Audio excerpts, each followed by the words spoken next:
მიზანი იგივეა, რაც ჯერ კიდევ 22 წლის წინ დაიწყო, 2004 წლის პატრიარქის ინტერვიუ არის, რომელიც გუშინაც მე სოციალში გამოაქვეყნე, სადაც იმ პერიოდში, როდესაც ნაცნობ მოძრაობა ახალი მოსულიერების ხელისუფლებაში პატრიარქი უკვე გვაფრთხილებდა, თუ რასთან ქონდა საქმე, რომ საუბრობს მძიმე წელზე, როდესაც იყო ანტიეკლესიური კამპანია, საუბრობს იმაზე, რომ მისი აზრით ეს ყველაფერი გარედან იყო ორგანიზებული. ასე რომ ამას ვაკვირდებით ჩვენ ბოლო 22 წელია ორგანიზებულ კამპანიას ქართული მართლმადიდებელი ეკლესიის წინააღმდეგ, რომელსაც აქვს თავისი ძალიან ცხადი მიზანი. მიზანი ეს არის იმ ორგანიზაციის დისკრედიტაცია, რომელსაც გააჩნია ყველაზე დიდი ავტორიტეტი საქართველოში, იმ ეკლესიის დისკრედიტაცია, რომელიც წარმოადგენს სულიერ საფრდენს ქართული საზოგადოებისთვის, დისკრედიტაცია იმისთვის, რომ შემდეგ საკუთარი თავით ჩაანაცვლონ საზოგადოებისთვის თავისი იდეოლოგია. ეს არის სინამდვილეში ლამის რელიგიური ომი იმისთვის, რომ საკუთარი იდეოლოგიით ჩაანაცვლონ საქართველოში ის სულიერი საფრდენი, რომელმაც საუკუნეები გამოგვატანა. ჩვენ ფაქტობრივად რასაც ვაკვირდებით არის ის, რომ ბრიუსელის ბიუროკრატიამ, ზოგიერთმა ევროპელმა ლიდერი და ბიუროკრატია ცდილობენ ევროკავშირი რაღაც ფსევდო რელიგიად აქცია და ბევრი ნიშანთვისებას ხედავთ უკვე ფსევდო რელიგიურს მათში, როდესაც საუბრობენ ფასეულობებს და ღირებულებებზე, როგორც ეს შინაარს არ აკონკრეტებენ ხოლმე, როდესაც ვხედავთ მათ შორის მათი ადგილობრივი ადეპტები საქართველოში გულისხმობ, რომელსაც აქვს თავისი რიტუალი, ყოველდღიური რიტუალი სხვათა შორის, რომელსაც აქვს თავისი წესები, თავისი შეძახილები, ყველაფერი მიუთითებს იმაზე, მათ შორის მათი ფსიქოლოგიური განწყობა თემის მიმართ, ხედავთ ხოლმე, რომ აბსოლუტურად ასე ვთქვათ, რაღაც ფუნდამენტალისტებივით იქცევიან, როდესაც საქმე ეხება ბრიუსელის ევროკავშირს,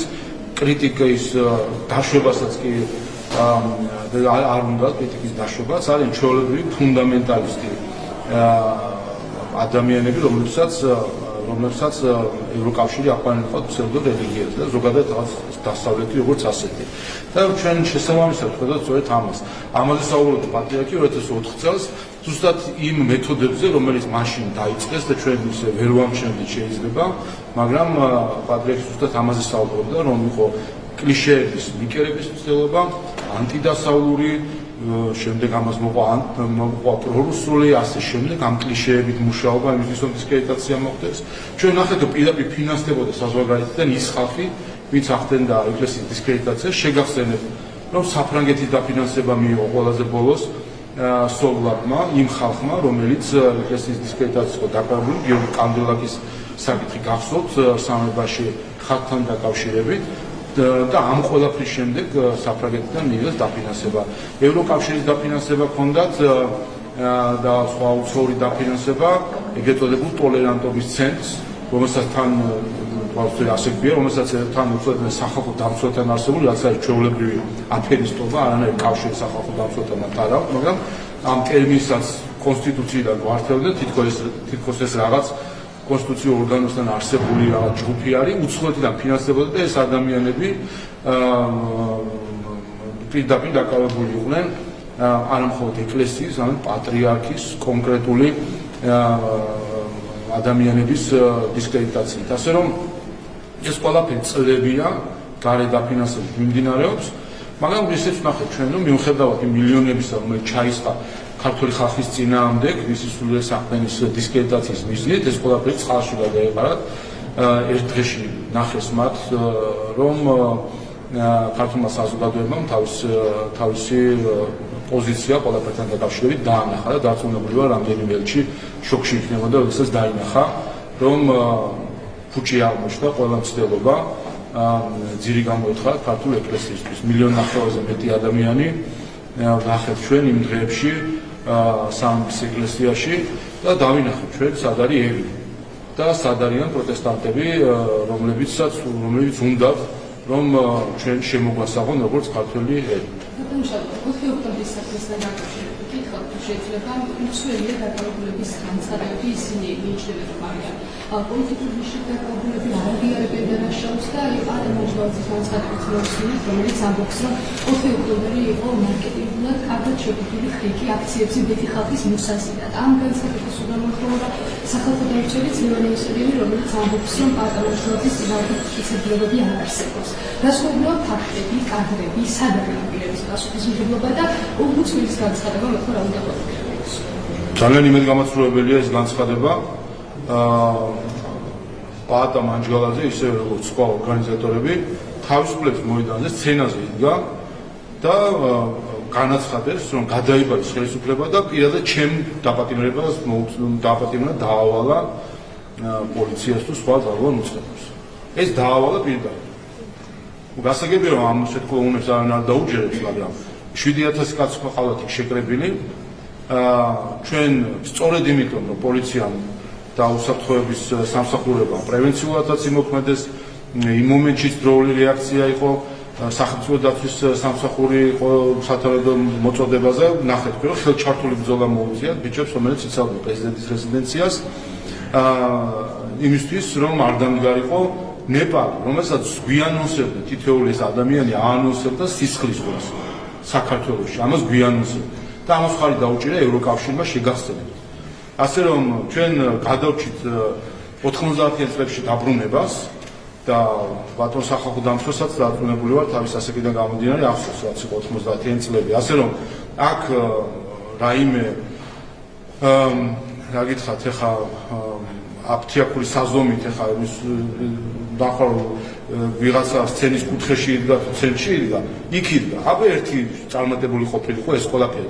პაატა მანჯგალაძე იჯდებოდა ეხლა თუ არა პარლამენტის თავმჯდომარის სავარძელში ან რომელიმე სხვა სავარძელში ძალიან გემრიელად ასე ვთქვათ კომფორტულად შეირიგებდა თუ არა იმ თანამდებობებს და ექნებოდა თუ არა გადანაწილება.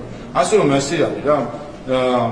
როდესაც და ეს აჩვენებს საერთოდ ჯამში რომ როდესაც მიდიხარ ასეთ ნაბიჯზე, უნდა შეეგო მათ შორის პასუხისმგებლობას. სისხლისღვრაზე მიყავდათ ხალხი, შეკრიბეს იქ სისხლისღვრისთვის, წაიყვანეს სისხლისღვრაზე და მხოლოდ ჩვენი უსაფრთხოების სამსახურის მათ შორის მხარდაჭერა მიიღეს სისხლისღვრაზე, ევროკავშირის, ევროკომისიის სპიკერის მხრიდან და მხოლოდ ჩვენმა უსაფრთხოების სამსახურმა, ჩვენმა ხალხმა ჩაშალა ეს ყველაფერი. ასე რომ კიდევ ერთხელ აქ მე მგონი ყველა ძალიან კარგად ხედავდით ახლა ბრმა არავინ არ ვართ და ხედავდით სცენაზე გამოჩენილ ხალხს რომელიც გუშინდაც ვისმენდი რომ გასაღების ჩაბარებაო და ხა დავიწყოთ ლინგვისტები მოვიყვანოთ გასაღების ჩაბარება რას ნიშნავს ეს და ექსკურსიაზე მიდიოდნენ პრეზიდენტის სასახლეში ასე რომ სცენაზე დგომას და იქიდან კიდევ გიფთქვი კიდევაც იქ სცენიდან მოუწოდეს ხალხი მიიყვანეს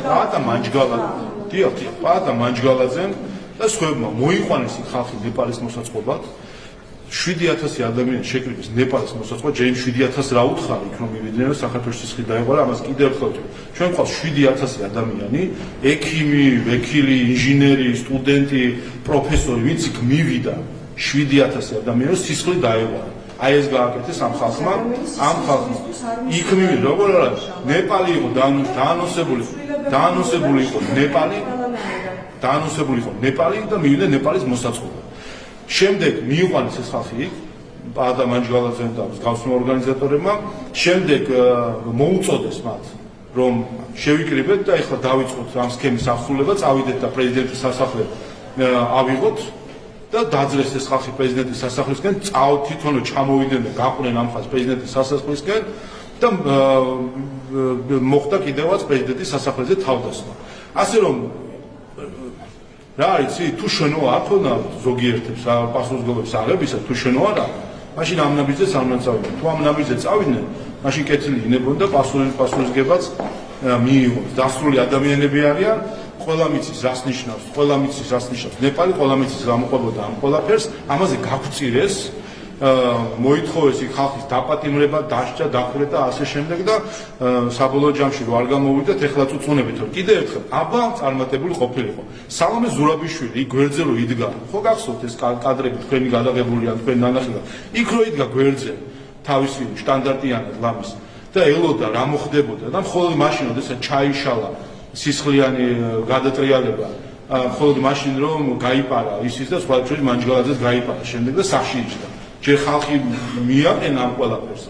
ხალხი გაწირა ამ ყველაფერს და წავიდა და სახში იმალებოდა შემდეგ ნახეთ ჩვენ რომ მურთაზ დოდელავა და ეულად აიყვანა პოლიციამ პარლამენტის შენობასთან. ასე რომ იქ იყვნენ და აბა ყოფილიყო წარმატებული. თუ არ შევიდოდა სალომე ზურაბიშვილი თავის სტანდარტიანად იმ შენობაში, თუ არ ჩაჯდებოდნენ შესაბამის სახელმწიფო სავარძლებში, ამასაც ნახავთ.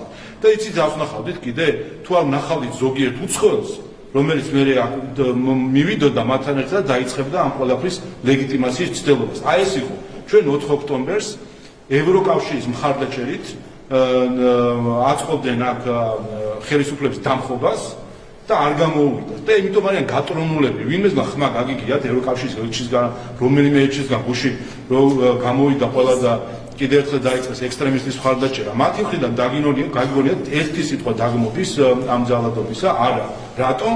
იმიტომ რომ ძალიან კარგად იციან რაც დააშალოს ქართული ხალხის წინაშე. ძალიან კარგად იციან რომ ლამის სისხლის ზღვაში შეიყვანეს ეს ქვეყანა. ასე რომ არაფრის მიმართ თვალის დახუჭვა არ იქნება. ბატონო შალვა, იცით რა მაინტერესებს? მე რამდენიმე კითხვა მაქვს. ეს პოლიტიკური შეფასებებია, თუმცა სამართლებრივად რა არის შალვა ეს ატა მანჯგალაძის წინააღმდეგ.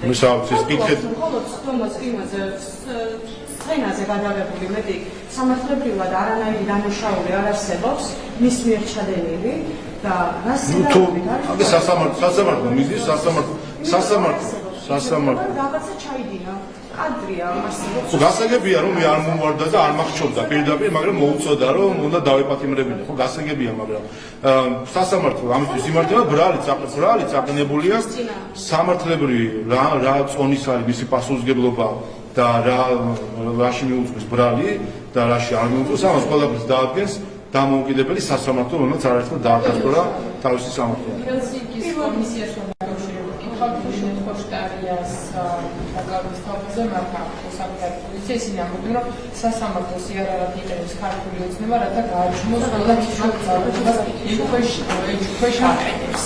ეს არის მათი პოზიცია, რა არის თქვენი არგუმენტი და შეფასება? ნუ არაფერი ხალხ გასაგებია რომ ისინი იმ ასე ვთქვათ გამართული აქვთ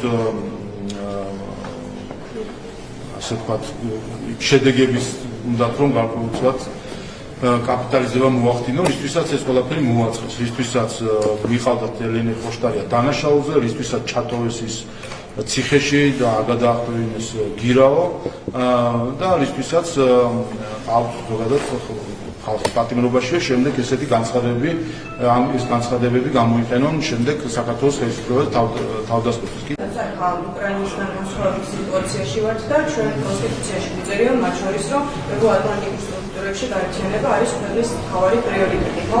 ამ მიმართულებით ხომ არ აპირებთ რამის გადახებას, იმიტომ რომ ვესმის თქვენი რიტორიკა ნატოსთან დაკავშირებით რომ ოპიკაში დახართ და იაკარია უწლებია და ასე შემდეგ. ხომ არ გადაიხედება კონსტიტუციის ეს მითი მათ შორის, ვიქოთ შეიძლება. ხმები რომ გქონდეთ. კიდევ ერთხელ პრობლემა არის ნატოში. და არა მხოლოდ საქართველოსთან დაკავშირებით, ამერიკასთან დაკავშირებითაც თქვენ ნახეთ ამერიკის შეერთებული შტატების პრეზიდენტის განცხადება, რომ იმ ყველაფრის ფონზე, რაც ამერიკის შეერთებული შტატებმა გააკეთა ნატოსთვის, ნატო არაფერს არ აკეთებს ამერიკის შეერთებული შტატებისთვის. ასევე ჩვენ შეგვიძლია ვთქვათ, იმის ფონზე, რაც საქართველოს გააკეთა ნატოსთვის, ნატოს სხვადასხვა მისიაში მონაწილეობით, აი თვითონ რომ არ მიდიოდნენ ესტონეთები და ლატვიები და ლიტვები 50-50 კაცით რო იყვნენ ავღანეთში, ჩვენ ვიყავით 1500-ით. აი ესაც ჩვენ გავაკეთეთ, ამის სანაცვლოდ ჩვენ ვერ ხედავთ ადეკვატურ პასუხებს. ასე რომ კიდევ ერთხელ ბურთი არის მთლიანად სრულად ნატოს ტერიტორიაზე და თავად უნდა ჩამოყალიბდნენ რა უნდა საერთოდ ჯამში საკუთარი ალიანსისგან. ერთი კითხვაც უნდა დაგისვათ ოკუპირებული დონეცკის ტერიტორიიდან ერთი საქართველოს მოქალაქე ბიზნესმენი, რომელიც ჭიდრო კავშირში არის ხელისუფლებასთან, ბატონო შალვა, ოკუპირებული დონეცკიდან გააფორმა ხელშეკრულება, რომ იქედან გადმოიტანოს სხვადასხვა წიაღისეული. რა შეგვიძლია ვთქვათ ამ საკითხთან დაკავშირებით, ვინაიდან ქვანახშირის და მითონის ექსპორტს განახორციელებს ეს ადამიანი ხელშეკრულება გააფორმა ოკუპირებულ დონეცკში. გარდა ამისა, ძალიან ბევრ ტენდერში იღებს მონაწილეობას და აქტიურად არის ჩართული და უკავშირები აქვს ხელისუფლებასთან. ეს ადამიანი არის ვალერიანე ქოჩიაშვილი, როგორც მახსოვს, ვინც გერმანიის ელჩს ამზადებულს დაესხა თავს და თქვენ ხედავთ თუ არა პრობლემას ამ ყველაფერში, რომ საქართველოს მოქალაქეებს შეიძლება დაარღვიოს კანონი და დაარღვიოს სანქციები და გვერდი რა არის სანქციები. უნდა დაიწყოს თუ არა გამოძიება თქვენი. კითხვა შემდგომარეობს. საქართველოს აქვს შეზღუდული და ბიზნესმენი, რომელიც ტენდერებში იგებს, იმარჯვებს, ეხლა აფორმებს ხელისუფლებას ოკუპირებულ ტერიტორიას, რუსეთის მიერ დროებით ოკუპირებულ დონეცკთან და იქიდან აპირებს ქვანახშირის შემოტანას. მე ვფიქრობ, რომ რისკს ხედავთ თუ არა სანქციების გვერდის ალვა. რისკს ვერ ხედავ, ვინაიდან ჩვენ შეზღუდვები ვართ დაწესებული დონეცკის ტერიტორიებიდან ეკონომიკურ და პოლიტიკურ ურთიერთობებზე, ასე რომ ეს შეუძლებელი არის, რომ რაიმე ვაჭრობა ხდებოდეს. ეს ადამიანი აფორმებს ამ ხელშეკრულებას და აპირებს, რომ ივაჭროს და ქვანახშირის შემოიტანოს საქართველოში და სხვათა შორის თქვა, რომ საერთოდ არ აინტერესებს ქართული ოცნების აზრი და მათ შორის არც ბიძინა ივანიშვილის ცოტა სხვა სიტყვებით თქვა უფრო მკაცრად, მაგრამ აი ესეთი პოზიცია აქვს, რომ თქვენი აზრი არ აინტერესებს და ის ამ ბიზნესებს გააკეთებს. ზოგადად თქვით, რომ ხელისუფლებასთან დაკავშირებული ადამიანია, ეხლა უფრო მკაცრად საუბრობს, ჩამოყალიბდა. გითხარით რაც არის. გითხარით კიდევ ერთხელ გითხარით, რომ არის შეზღუდვები დაწესებული, მიუხედავად იმისა, რომ არის ცილისწამება საქართველოსთან დაკავშირებით, ვერც ერთი ფაქტი ვერ დადასტურდა და ვერ მოიტანეს, რომ საქართველოს რაიმენაირად ხდება სანქციების დარღვევა. ჩვენ ამ ყოველ პირობებს ვიცავთ, მიუხედავად იმისა, რომ უმადური არის ევროკავშირი საქართველოს მიმართ, ხედავთ, რომ იყო ცილისწამების მცდელობა ყულებთან დაკავშირებით, ასე პასუხობენ ჩვენს მხარდაჭერას, იცით, რომ ჩვენ არანაირი ვალდებულება არ გვაქვს, რომ ევროკავშირის სანქციები დავიცვათ, მაგრამ მხოლოდ უკრაინელი ხალხის გვერდში დგომის და პატივისცემის გამო უზრუნველყოფთ ამ ყველაფერს და არა ბრიუსელისთვის და კიევის ხელისუფლებისთვის, მაგრამ ეს უმადურობას ვხედავთ, მათ შორის ბრიუსელისგან ბოლო დროს უმადურობის მაგალითი იყო ყულებთან დაკავშირებით ცილისწამება, რომელიც დადასტურდა, რომ იყო აბსოლუტურად ტყუილი, რომ არანაირი მტკიცებულება არ არსებობდა სანქციების დარღვევისა, რომლის შემდეგაც ბოდიშიც კი ვერ მოვისმენთ მათი მხრიდან. დაკავშირებით ეს ემოდება არის წარდგენას, რაც შეეხება მის განცხადებას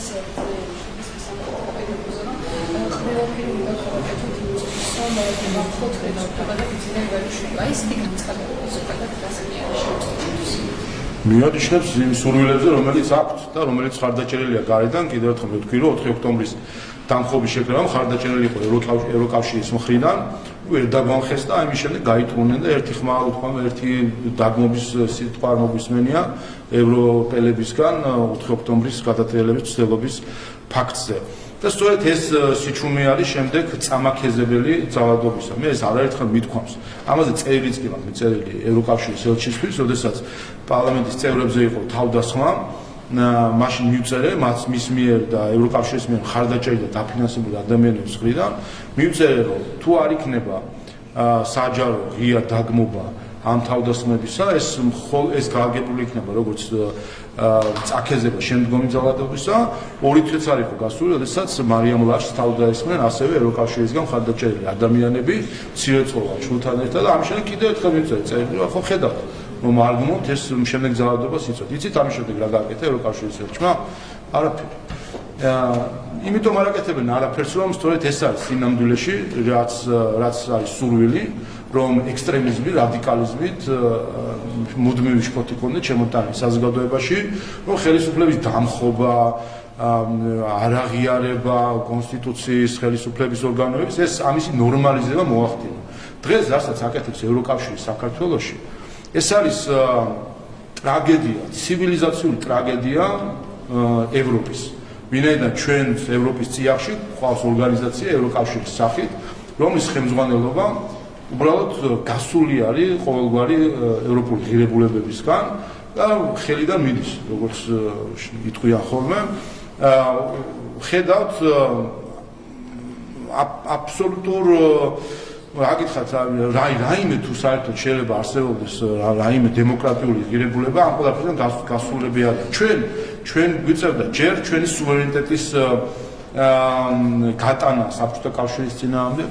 შემდეგ სუვერენიტეტის დაცვა წლების განმავლობაში რუსეთთან მიმართებაში ამ სუვერენიტეტის დასაცავად მივმართეთ ევროკავშირს და წლებია გვაქვს ეს თანამშრომლობა იმისთვის რომ ვფიქრობთ რომ იქნებოდა ჩვენი სუვერენიტეტის დაცვა და ამის საპასუხოდ რას ვიღებთ რომ სადა ვისაც მივმართეთ იმისთვის რომ სუვერენიტეტი ჩვენი ყოფილიყო დაცული და პატივცემული ზუსტად იმათ დაიწყეს ჩვენ სულში ფათური და ჩვენი სუვერენიტეტის ხელყოფა დღეს ბრიუსელი არის და ზოგიერთი ევროპული სახელმწიფოს ხელისუფლება რომელიც საქართველოს სუვერენიტეტს არ აღიარებს ამ დონეზე ვართ დღეს ესტონეთი ჩვენს სუვერენიტეტს არ აღიარებს ვინაიდან გვაქვს რეზოლუციები მათი მხრიდან არ აღიარებენ არც ხალხის ნებას არ აღიარებენ არც სასამართლოს არაფერს არ აღიარებენ რაც გონიათ რომ ვართ მე-17 ხარისხოვანი ბანანის რესპუბლიკა ეს ყველა გზით და ყველა მეთოდით რას ნიშნავს თუ ყველა მეთოდს განიხილავენ მე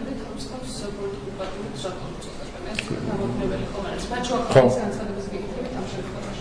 ყველა ამ სამართლების შეფასებები მიეცემა ყველაფერს პოლიტიკურად ყველაფერს ხვდებით რომ ეს ხალხი არიან მოძალადეები რომლებიც თავის დროზე 2003 წლიდან მოყოლებული თავზე დაასვეს ქართულ ხალხს ძალადობრივი რეჟიმი ჩამოაყალიბებინეს თვალი კი არ დაუხუჭეს სავარაუდოდ მათივე ინსტრუქციით იყო ის წამების სისტემა რომელიც შეიქმნა ციხეებში ბიზნესის რეკეტი მედიის შევიწროება ეს ყველაფერი ხდებოდა საზღვარგარეთიდან ხელდასმით მათი მხარდაჭერით წაქეზებით შექებით დემოკრატიის შუქურად აღიარებით და ასე შემდეგ და უიზო მიმოსვლა მისცეს მაშინ ელიტას სახელმწიფო ელიტას 2010 წელს ახლა დემოკრატიაზე გვესაუბრებიან ასე ფარისეულად ხო ასე რომ კიდევ ერთხელ ეს არის საერთო ასე ვთქვათ კამპანია თუ მცდელობა რომ ხელისუფლებაში დააბრუნონ მოძალადეები რომლებიც შემდეგ ყველა დავალებას შეასრულებენ. ბატონშავა ბაჩვა ყალაიას ბრალს უყენებენ ახლა სინამდვილეში იმის გამო რომ მან დახურულ სასამართლო პროცესზე გააკეთა განცხადება. ეს იყო დახურულ სასამართლო პროცესზე გაკეთებული განცხადება და განცხადება იყო ასეთი რომ ივანიშვილი უნდა დაემხოსო. და მიიღეთ ბოლოს სისხლის სამართლის კოდექსში შეიტანეს ცვლილებები და ეს ესეთი დამხობისკენ მოწოდება რანაირად შეიძლება ჩაითვალოს დამხობის დარღვევა, როცა ივანიშვილი არც სახელმწიფო ორგანოს წარმოადგენს, არც რაიმე კონსტიტუციურ ორგანოს წარმოადგენს, ხო არ არის პარლამენტზე შტურმის. რაც შეიძლება შეიძლება დაემხოს ივანიშვილი და დახურულ სასამართლო პროცესზე გაკეთებული განცხადების გამო შეიძლება ადამიანს ბრალი წაუყენო. ნახოთ, აი სასამართლო გადაწყვეტს ყველა. სამართლების შეფასებას მისცემს სასამართლო ამ ყველაფერს. რაც შეეხება პოლიტიკურ შეფასებას, ვინ არის ბაჩუახალაი და მე მგონი ბავშვმაც კი იცის. როდესაც საქმე გვაქვს ჩვენ ძალადობრივი სისტემის ერთ-ერთ შემოქმედთან. ასე რომ არანაირი ეჭვი იმისა, რომ ეს ადამიანი ამ ადამიანს აქვს სურვილი ძალადობრივად დაუბრუნდეს ხელისუფლებაში, რა თქმა უნდა, საზოგადოებას არ აქვს. ივანიშვილი ხო არ არის კონსტიტუციური ორგანო, ივანიშვილი სამართლების შეფასებას სამართლებრივი რატომ არის დამუშავებული ეს წინადადება და რას სამართლების შეფასებას მისცემს სასამართლო, მე პოლიტიკურად შევასრულებ. რომ გააკეთო ბატონშავა, როგორ უნდა დაემხოს ივანიშვილი? აი რატო არის ეს წინადადება? მისცემს შეფასებას მისცემს სამართლების შეფასებას, სამართლების შესაბამისად. ხო და ამიტომ სამართლების შეფასებას მისცემს სასამართლო. ძალიან მიადგურდება, როდესაც ბაჩუახალაიას და დანაშაულზე ვსაუბრობ, იმიტომ რომ ეს არის სინონიმი ადამიანი, რომელიც დანაშაულებრივი სისტემის ნაწილი იყო და შემოქმედი იყო. ასე რომ, როცა ვსაუბრობ ბაჩუახალაიას და დანაშაულზე, ძალიან ადვილია საუბარი, ვინაიდან ეს ორი რამ არის სინონიმი ერთმანეთის. პოლიტიკური შეფასება არის სამართლებრივად ხო არსებობს? სამართლებრივად სასამართლო ითქვის. ამ წინადადებაში რა არის დანაშაული? კი პასუხი. კი პასუხი. კითხვები გვაქვს რამდენიმე კითხვას დაგისვამთ. პირველი მინდა გითხოთ მარკ რუტეს განცხადებასთან დაკავშირებით. თქვენ როგორც ვიცი საუბრობთ ნატოსა და საქართველოს შორის ურთიერთობაზე, თუმცა ახლა მარკ რუტე აცხადებს, რომ ნატოსა და საქართველოს შორის ურთიერთობების შენარჩუნებას აზრი აქვს, თუმცა მოუწოდებს საქართველოს, რომ დაუბრუნდეს ჩვენი ქვეყანა პროევროპულ გზას. აი თქვენი პასუხი რა იქნება ახლა ნატოს გენერალური მდივრისთვისა? ჩვენი ერთ-ერთი გზა არის ქართული გზა. და ეს ტერმინოლოგიური ჟონგლიორობა, პროევროპული, ანტიევროპული, პრორუსული, პროჩინური, ანტიირანული, მოედეთ პროები და ანტიები, ეს ყველაფერი მოფიქრებულია იმისთვის, რომ აგვაცდინონ ჩვენ თავარ გზას, რაც არის ქართული გზა. და ასე წარმოსახვონ, წარმოვაჩინონ საზოგადოებისთვის თვითონ საზოგადოება არჩევანი უნდა გააკეთოს სხვებს შორის. რუსეთს, ევროპას, ჩინეთს, ირანს და რა ვიცი კიდევ მიმართულებს შორის. არანაირი არჩევანი ჩვენ გასაკეთებელი არ გვაქვს. ჩვენი არჩევანი არის ჩვენი ქვეყნის მშენებლობა, ჩვენი ხალხის ინტერესების დაცვა. თანამედროვე სამყაროში ამ ინტერესების დაცვა რო გიწევს მტერთანაც და მოყვარესთანაც, მე მგონი ძალიან კარგად ხედავთ. ამერიკის შეერთებული შტატებიც კი ახლა ხედავთ, რომ ძალიან კონფრონტაციულ დამოკიდებულებაში არის ნატოსთან, იმის გამო, რომ 10 წლეულები ამერიკა იყო და დღემდე არის პრინციპში თავად ნატო, ამერიკა იცავდა ნატოს ევროპულ ნაწილს და ამის საპასუხოდ, როგორც პრეზიდენტი ტრამპი ამბობს, არაფერს არ იღებს მათი ნატოელი, ევროპელი კოლეგების მხრიდან, რომელსაც გარანტირებული უსაფრთხოება ჰქონდათ ამერიკელებისგან გარანტირებული და ახლა არათუ ეხმარებიან ზოგიერთი ფეხსაცუდებს ამ საქმეში. ასე რომ ჩვენი ინტერესები უნდა დავიცვათ რუსეთთანაც და ევროპასთანაც. ყველასთან გვაქვს გასაცავი და აქ არავის არ უნდა მივენდოთ ბრმად. ბრმად ვინც მიენდო მათ შორის ევროპელებს, ხედავთ ჩვენ, რომ დღეს გახვეულია ომში. იმიტომ რომ თავის მოწოდების სიმაღლეზე რო ყოფილიყვნენ ევროპელი ლიდერები, უკრაინაში ომი არ იქნებოდა. და ამერიკის შეერთებული შტატების ახალი ადმინისტრაცია სწორედ ამას ამბობს, რომ ეს ომი არ იქნებოდა, რომ მოქმედი ადმინისტრაცია ყოფილიყო ხელისუფლებაში. შესაბამისად ამ ომის თავიდან აცილება შეიძლება. მეორე, ამ ომის დამთავრება შეიძლება 2022 წლის მარტ-აპრილშივე, როდესაც სამშვიდობო შეთანხმება უფრო უკეთესი ვიდრე ახლა საუბარი მზად იყო. პროექტი დადასტურებული იყო მოლაპარაკების ხელმძღვანელების მხრიდან, დავით არახამია ხელმძღვანელობდა უკრაინის დელეგაციას და ბრიტანეთის პრემიერ-მინისტრი ჩავიდა კიევში და ჩაშალა ეს შეთანხმება. ასე რომ მაშინ რომ პასუხობრივად მოქცეულიყო ბრიტანეთის ხელისუფლება იქნებოდა ეს თუ სხვა ევროპელი ლიდერები, ეს ომი 4 წლის წინ იქნებოდა დამთავრებული და 100,000 უკრაინელი სამხედროდ მშვიდობიანი დღეს ცოცხალი იქნებოდა თავის ოჯახთან იქნებოდა. ასე რომ ჩვენ არ ვენდობით. ეს არის ქართულმა ხალხმა ამ და მათ შორის საქართველოს ხალხის სუვერენიტეტის ხელყოფის გამო დაკარგა ნდობა ევროპელების მიმართ. ეს ნდობა არის დაკარგული და ამ ნდობას ჭირდება აღდგენა მათი მხრიდან. ჩვენ ამისთვის არაფერი არ გავუკეთებია, რომ ეს ნდობა დაკარგული იყო, მათ თქმედებები არის, აქ ცდილობდნენ ხელისუფლებების დამხობას, სხვა ხალხის მოყვანას ხელისუფლებაში, რო ცდილობდნენ ჩვენს ჩათრევას რუსეთთან ესკალაციაში. ამის გამო ქართულმა ხალხმა ევროკავშირის, ბრიუსელის მიმართ ნდობა დაკარგა და შესაბამისად ჩვენ საუბრობთ არა იმაზე, რომ პრო რაღაცა ვიყოთ, არამედ ჩვენი ინტერესები როგორ გავატაროთ. აი ამ პროფიქმა მიიყვანა ზუსტად აქამდე ზოგიერთი ქვეყანა ომის ზღვარზე თუ ომში შეიყვანა და ჩვენც მიგვიყვანა იმაზე, რომ ყავს დღეს ასე ვთქვათ ფსევდორელიგიურ ფუნდამენტალისტში გადავარდნილი ჯგუფი საქართველოს მოქალაქეებისა, რომელსაც უბრალოდ რო დაანახეთ, ასე ვთქვათ, ბრიუსელის რომელიღაცა პრესკონფერენციის დარბას, ის გონია საკურთხეველი რაღაც რელიგიური. ასე რომ აი ეს არის სამწუხარო რეალობა, რაც აი ამ მცირე ჯგუფში პროტესტანტებისა ჩვენ გვაქვს. და ერთ-ერთ კითხვა ამერიკის შეერთებული შტატების სახელმწიფო დეპარტამენტის წარმომადგენელი სავარაუდოდ დღეს აასრულებს ვიზიტს საქართველოში, მან გამართა შეხვედრები, როგორც საგარეო საქმეთა მინისტრთან ანაკლიის პორტის მოინახულა და ოპოზიციონერი პოლიტიკოსების მოსაზრებებიც მოისმინა. ახლა თქვენ ერთი მხრივ როგორ შეაფასებთ ამ ვიზიტს, რამდენად დადებითი იქნება ქვეყანაშორის ურთიერთობის გადაჭრობის ნაწილში და რას ელოდებით ამ ვიზიტის შემდეგ ოფიციალური ვაშინგტონის მხრიდან? ზოგადად მივესალმები, რომ შინაარსობრივი, მათ შორის ამ ვიზიტსაც შინაარსობრივი დატვირთვა ჰქონდა, ომხრივ ურთიერთობების ნამდვილ საკითხებს ეხებოდა და არა გამოგონილ საკითხებს. როგორც ჩვენ წინა ადმინისტრაციის დროს ჰქონდა, რომ თითქოს გენდერული იდენტობის საკითხები არის მთავარი, რაც ქართულ და ამერიკელ ხალხს ერთმანეთთან აკავშირებს და ჩვენი სტრატეგიული პარტნიორობა დგას იმაზე, აღიარებს თუ არა საქართველოს კაცს ქალად და ქალს კაცად. ამ დონეზე ჰქონდა დაყენებული საკითხი წინა ადმინისტრაციას და სამწუხაროდ ბრიუსელსაც ამ დონეზე დაყენებული რეალური თანამშრომლობის საკითხები იყო გვერდზე გაწეული და გამოგონილი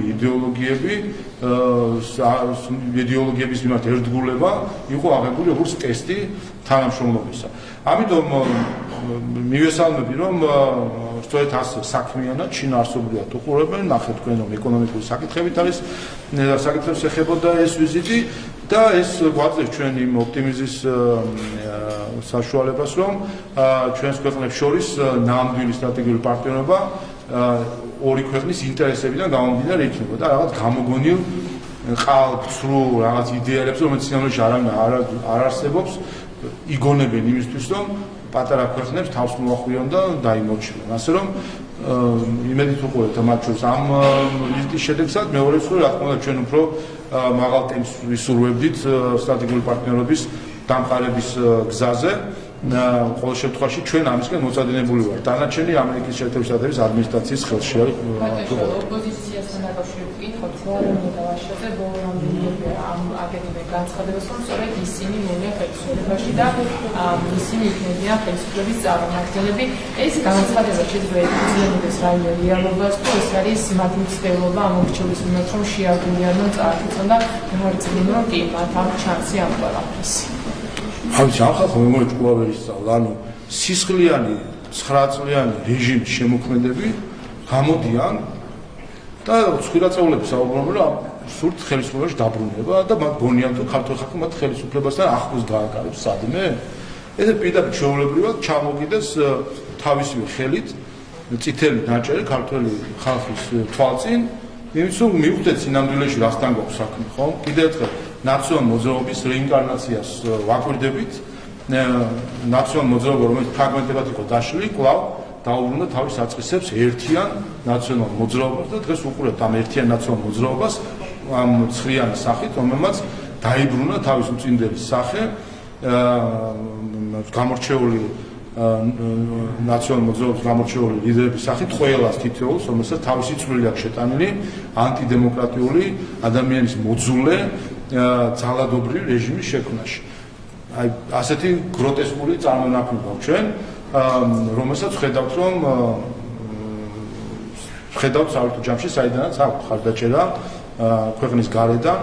კარგია საერთო ჯამში ეს მხრივ რომ ქართული ხალხი ყველაფერს ზანგარად ხედავს. მას შეძლებს ამბობდა მანამდე რომ პრემიერ-მინისტრის კანდიდატი იყო, მომავალი პრემიერი იყო. ნახეთ ეს როგორ ახდა, მაგრამ აი ეს განცხადებები მათ ამ ურჩეულსაც არქეს მიხილებში. ხომ რაღაცით შეაგულიანდნენ თამასის წერენ და შემდეგ რომელია ნიშნულზე სადაც არიან.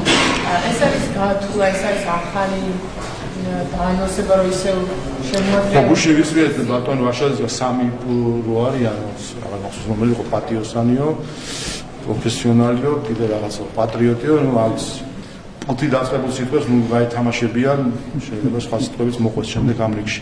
ამიტომ რაც შეეხება კიდე ერთხელ მათ მონდომებას, არაფერი კიდე ერთი მცდელობა არის იმისთვის რომ ის რეჟიმი, რომელსაც დღემდე მხარდაჭერა და ის ძალადობრივი რეჟიმი, რომელიც საგამოძიებო კომისიამ 300 გვერდიანი ანგარიშით კიდე ერთხელ წარგოაჩინა რასთან ქონდა საქმე.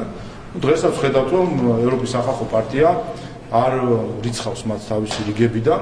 შესაბამისად ევროპის სახალხო პარტია ამით აცხადებს რომ ის არის მხარდაჭერი მოძალადეების და ეს ჩვენ უნდა გვესმოდეს ევროპის და ეს ევროპის სახალხო პარტიის წევრები დღეს ხელისუფლებაში არიან გერმანიაში, პოლონეთში, სხვა ქვეყნებში ხელისუფლებაში არიან და უნდა გვესმოდეს მე ამიტომ ეროვნულ დონეზე პოლიტიკას უცხო ვაკვირდებით სხვა ქვეყნიდან.